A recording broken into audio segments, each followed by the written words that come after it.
Welcome, welcome. So today we have a special guest, our very first guest, who is blessing our community today. She is a photographer, a travel blogger, a content creator who's lived in Seoul, South Korea for 4 years. She's traveled the Asian continent. She's been to Taiwan, China, as well as Japan, which is a favorite of mine lately, most recently. She was the first to host the International Black Girls in Art Spaces in Seoul, South Korea, and she's currently an honorary reporter for Korean Culture and Information Services, which is a platform that allows her to share her writing about Korean travel, culture, and history. Everybody, welcome my girl, Yolissma.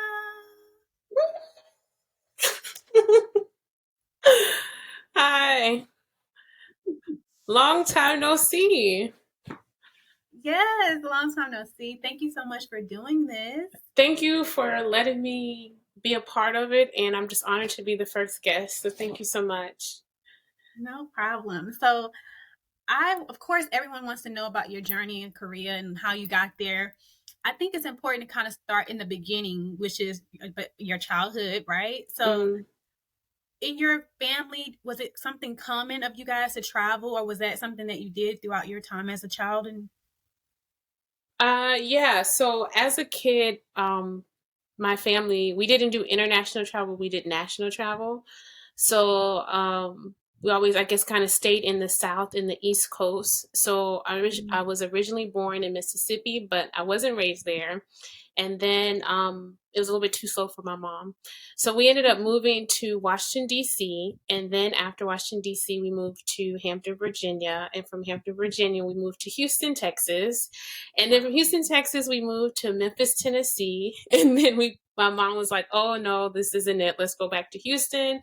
So I was raised the rest of my childhood, teenage, and adult in Houston.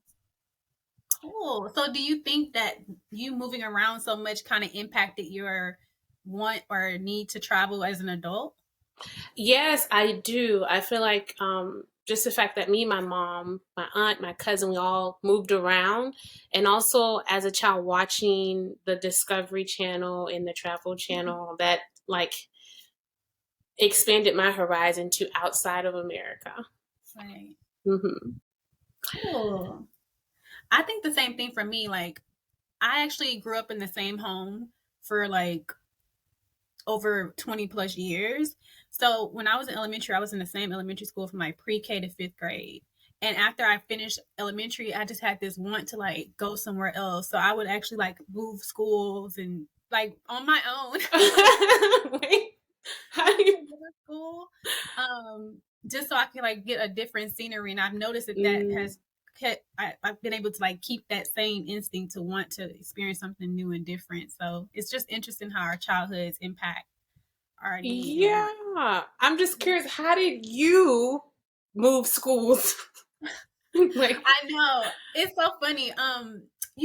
Back in the day they had that No Child Left Behind program and Bush during George Bush presidency, and so I remember that I was at McCullough, Chris McCullough in Houston, Texas, which is like I guess you could say in an urban area. And so they had this program where you could go to a school in the same district, but just a better caliber, I guess you can say. And they would bus you there and you would be able to go there. So I actually went to a school in Sugarland called Fort Settlement.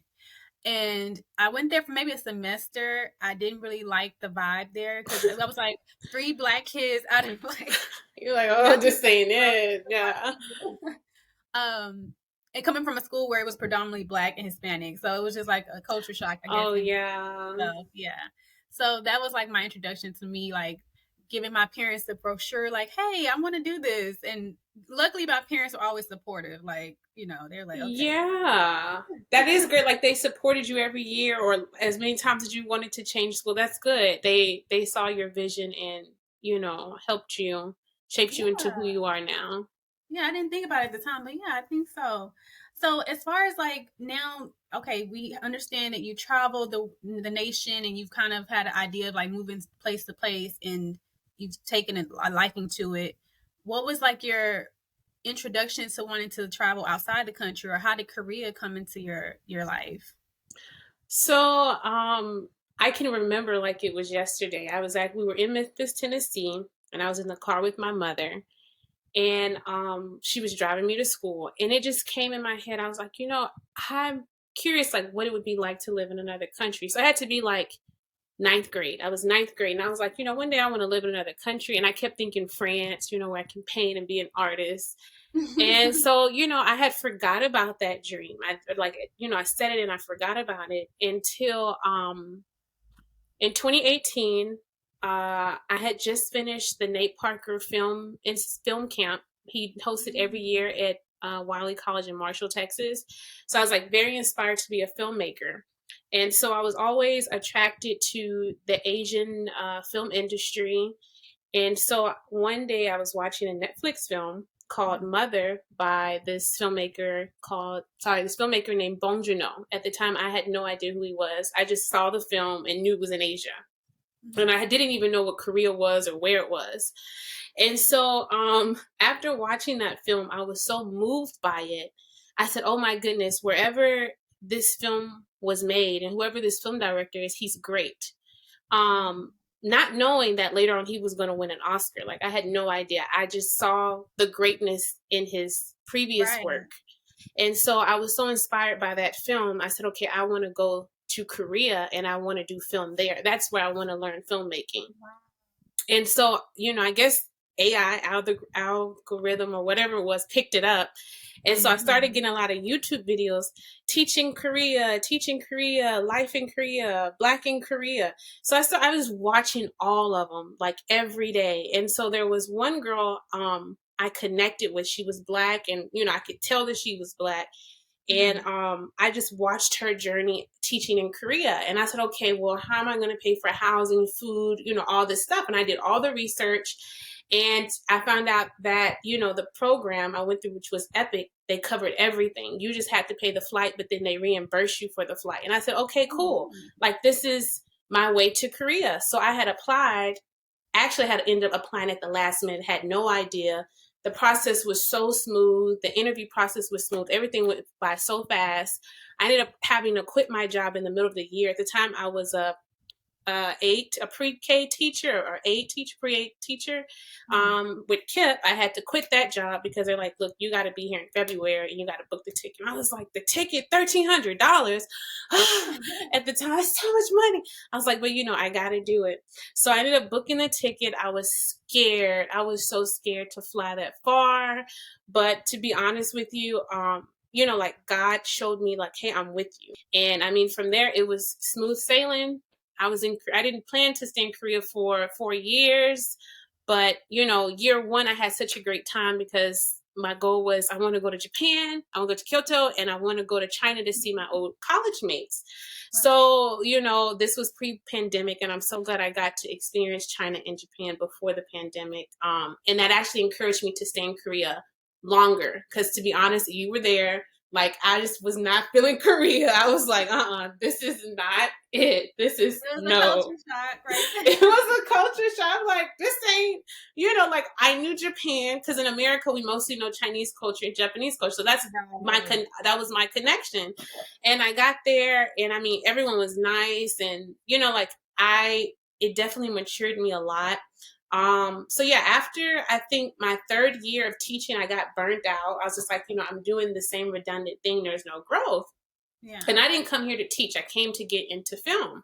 So I don't know what happened, but out of the blue, this film production company contacted me and they're like, hey, we're making this Netflix film. Do you want to be part of it? And I was like, yeah, but this is a scam. Because I never, like, out of the blue, they just text you. It wasn't, I'm thinking professional, they're going to send you an email or something. And they're like, no. So I ended up reaching out to this girl I knew who did like a little bit of modeling. Now I think she does more modeling, but she did some modeling. And I asked her, I said, hey, is this company a scam? And she looked at the message and she said, no, it's real. I'll see you there. She's like, no, it's real. I'll see you there. I was like, okay. So I told the company, I said, yes, I'll do it. And they're like, cool. They said, all you have to do is pack your clothes and meet us at the airport. They said, don't worry about your ticket. Don't worry about your food or housing. We pay for everything. I was like, okay, another good sign. Yeah. So they flew me out to Jeju Island. And I was on set the entire day. And that's actually where I ended up making all the connections in the film and model industry. I didn't even know that being a foreign model was a thing in Korea, because on YouTube, all they ever talked about was teaching. And they said, oh, that's all you can ever do. And it's not until you get there, you start meeting other foreigners, asking them, what do you do? Oh, I'm a student. I work I work at Samsung. You're like, oh, there actually are other options Right. outside of teaching. That's so powerful, because I know for a lot of people that want to like live in Asia, want to live in Japan, want to live in Korea, they only feel like they have to. It's only one way to get there, which is to be a teacher. And although it's a great entry point, that's a great point that you just made. Like you don't have to stay in that. You can connect and make connections with people that, like you said, are in the film industry or modeling. I know when I lived in China, there were people that were like making connections with wholesalers and selling hair and like creating businesses while they're there. So Yeah. it's just like that's such a cool thing, because even now I'm like trying to figure out, okay, how do people move to these different countries without being a teacher? Because not everybody, it's not for everybody. So that's very encouraging. Like I hope everyone out there listening to this know that you do not have to be a teacher forever if that's not your passion. If it is, then I mean you're Yeah, set you apart. got, yeah. But not, use that as an entry point, get your visa, and then make those connections. And I think with you, Yolissma, you've been such a great example because you show up. Even if you don't know the full picture of what's going to happen in your life, you show up and then things unfold for you. And that's just a testament to your belief and your faith in God leading your life. So that's amazing. And now you're like, I will let you tell them what's going on in Korea now with you. Like, Oh, my goodness. I mean, it's so crazy. Like after that, just more doors started opening up. I ended up writing a few pieces for the Korea Times. Never thought I could do that. What else I did? I ended up being a photographer for the Seoul Africa fashion show, something I never thought I'd be able to do, which was that's runway awesome. photography, fashion photography. What I else? didn't even I know got we to, had African Fashion Week. yeah, so I don't know, like after she did it, like because of the pandemic, it just kind of stumped on a lot of stuff. But Mhm. she did, I think, maybe 2 or 3 years in a row.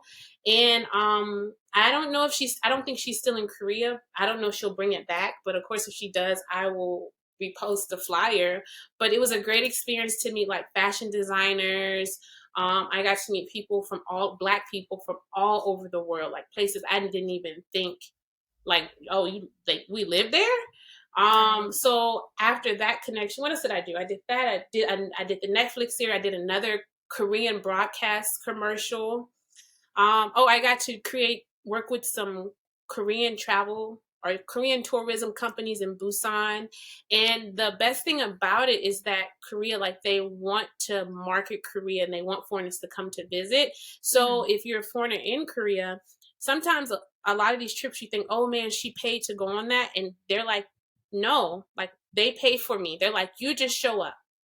So, We do you cover. have to know Korean, or do you need to know how to speak the language or read Hangul or anything like that, or is it? I will say this. So I do not speak fluent Korean. I can read and I can say like basic sentences. The Mhm. more Korean you know, the more opportunities. Like Koreans love when you can speak their language, just like in Japan. Like you can speak it as a foreigner, like you'll be on TV more. You'll have Mm. better opportunities. So I'm just procrastinating to study. You're gonna end up being fluent. I mean, I can see it now. Thank you. I hope so. Because I mean, even if I come back to America, like it's a benefit. So Right. Especially with K-pop and how that has taken over the world. yes, it's Korean is definitely at the crazy. forefront. Yeah. Yeah. And also, I'm pretty glad I was there during the pandemic because I remember I came home right before the pandemic came to America, but it had blew up in Korea and it was all on American news and they made it so dramatic. And my parents were like, "No, we don't want you to go. Just stay here." And I'm like, "Wait a second. I left my camera, I left my laptop in Korea. No, I'm going back. Like all my stuff is there." And so I ended up calling a friend of mine who lives in Daegu, South Korea, and that's actually where the big explosion had happened. And she was like, Mm. "It's really not that big of a deal. They're just blowing it out of proportion. You'll be fine." And I said, "You know what? I feel peace about going back to Korea Korea, so I'm going to go back. I went back, and then it blew up in America, and people were fighting over toilet paper and Lysol. And I was like, I'm so glad I came back to Korea because I had a check. I didn't lack, and I had my own apartment.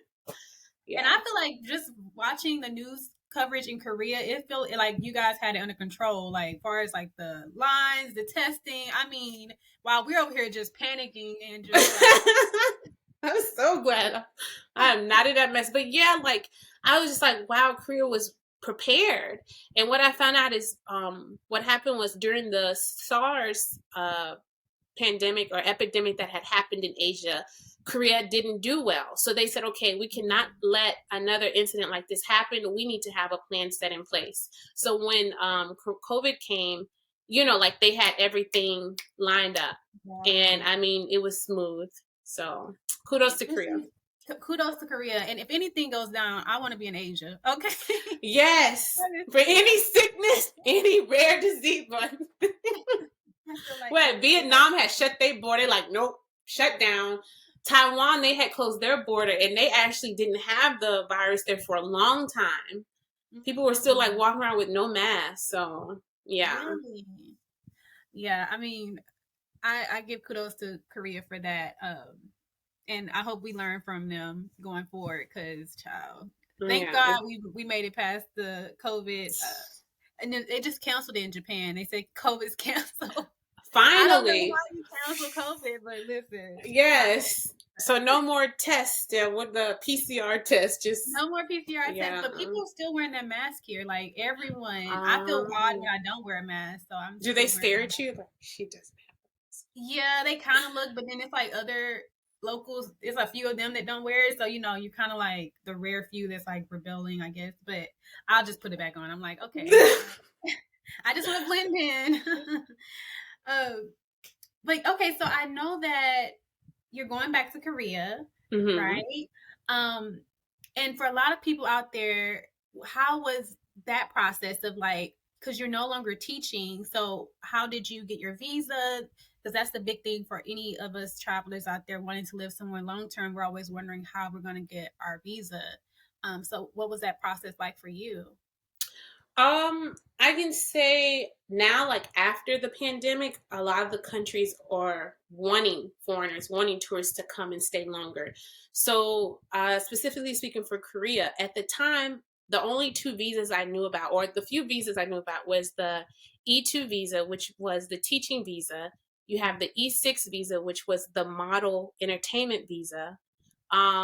You have the K1 visa, or it's a K something. No, not K.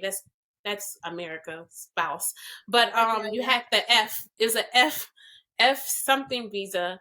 But the visa was for spouses, so you could marry a Korean, or you could work for a company. So those were like the main visas that you had. Now, after the pandemic, Korea is trying to increase tourism for the economy. So they recently created some new visas. They have the remote visa, where if you have a remote job, you can stay in Korea. You can apply for the visa, and it's good for 2 years. And then they have like a K culture type visa, where I think you have to be a student. And you can go to Korea and learn more about K-pop and Korean culture and all that stuff. Yeah. Besides doing the model visa, because with the model visa, you just have to be careful with the agency, especially now.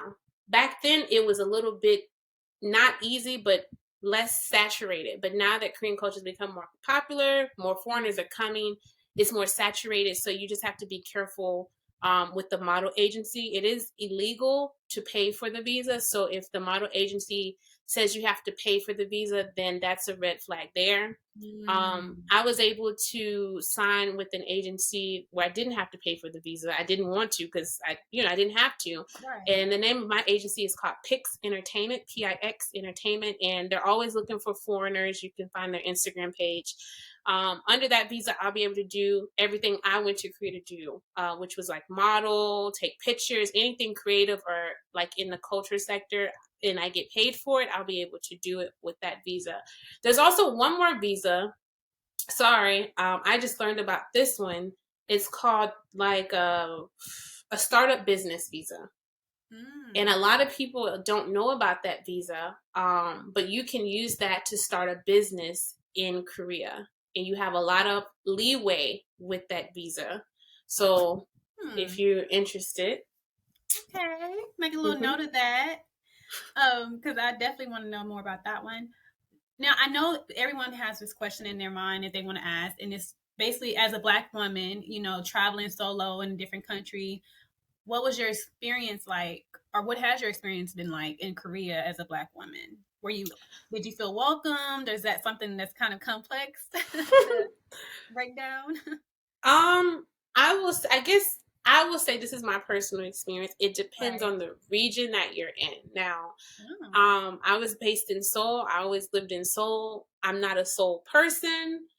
I'm more of really? a no, yeah, I'm not. It's a lot. There's a lot of tall buildings, there's no greenery. That's true. I prefer Busan, which is in the southern region of South Korea, and it's more like a West Coast vibe. You got the beach, you got the mountains, people are more chill and more open because they have more tans from being in the sun. Versus in Seoul, it's all about having whiter skin. That's true. So, and actually, that was another reason why I came home because it can mentally take a toll on you if you don't have the support of friends or a spouse. You walk down the street and you'll see posters of Korean people and white people, but you rarely see a Black person. And then, like, when you do see it, you're like, oh my goodness, like that's Will Smith because he did a campaign for Coach or something like that. Right. But moment primarily like in Korean culture, white skin is the beauty standard.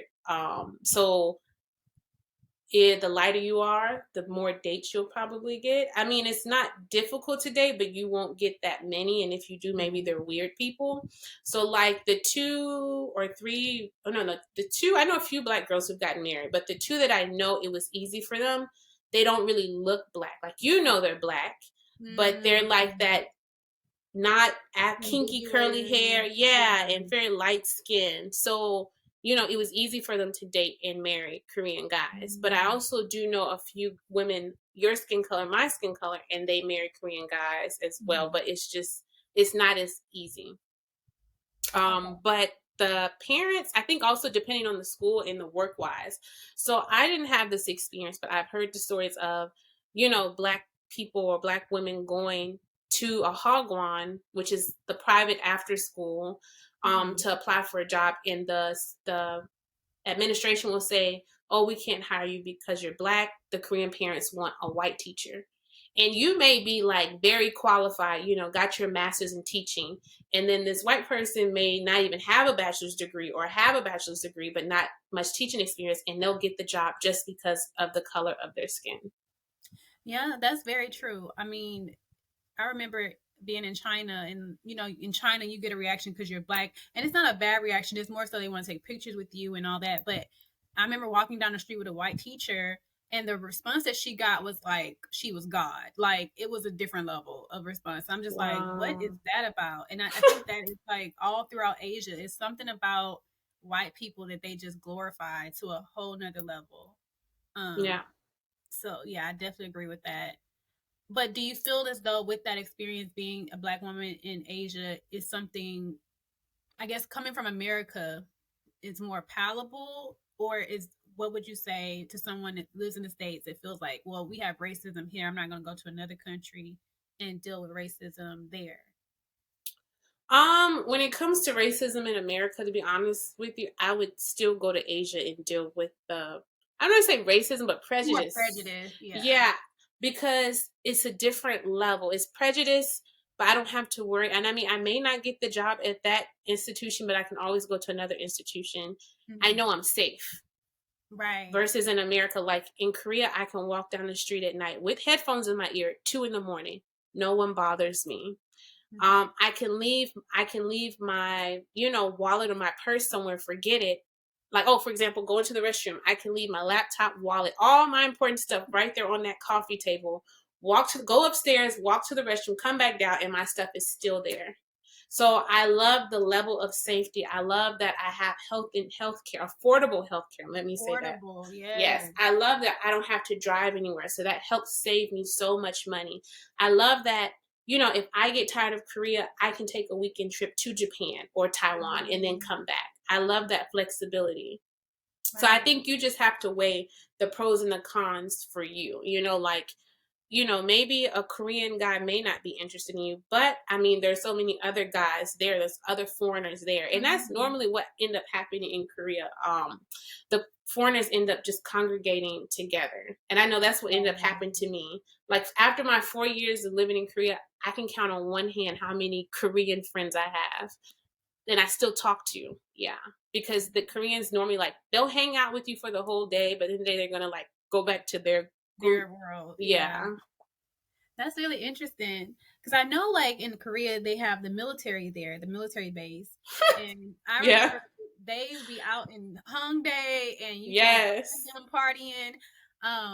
So there's no short of foreigners if you really want to find foreigners, especially like in Itaewon and different places Right. like that during Seoul. You can definitely find your community. You can definitely get out there and kind of socialize and find other foreigners, so to speak. I actually, when I lived there, I actually enjoyed like being around the Koreans more so than like going to Itaewon. It was just a lot of energy. Like I would go into a club in Itaewon, I was just like, this is, Right. like let me go back to Hongdae. I just felt like I don't know. Yeah, no, you're right. Like pre-pandemic, it was a lot. I didn't even like going to Itaewon either. But after the pandemic came, and then the Halloween incident happened in Itaewon, so it's really died down. It's not what it used to be, and more of Hongdae is hyped up, and some more actually little local spots because. Even though I don't hang out with a lot of Koreans, I get a lot of local Korean information on my Instagram. I'm like, oh, this is a Mm, cool cafe that a lot of foreigners don't go to, and then I'll go there. But yeah. yeah, Hongdae is the hot spot in Gangnam. I think it's always gonna Yeah, be. Gangnam. I feel like now though, I don't know if I'm at the age where I would enjoy Hongdae. I feel like that's more of like college age. Because I even heard that I saw like a TikTok of a girl going there and they had like an age limit on people that can go into the club. I I was wouldn't be like, I surprised. wouldn't be surprised at all. Yeah, Korean Um, like they don't get there's customer service is no such thing there. Like they will kick you out. They'll tell you you can't come. They'll tell you like, oh, you can't sit in the cafe unless you buy a coffee.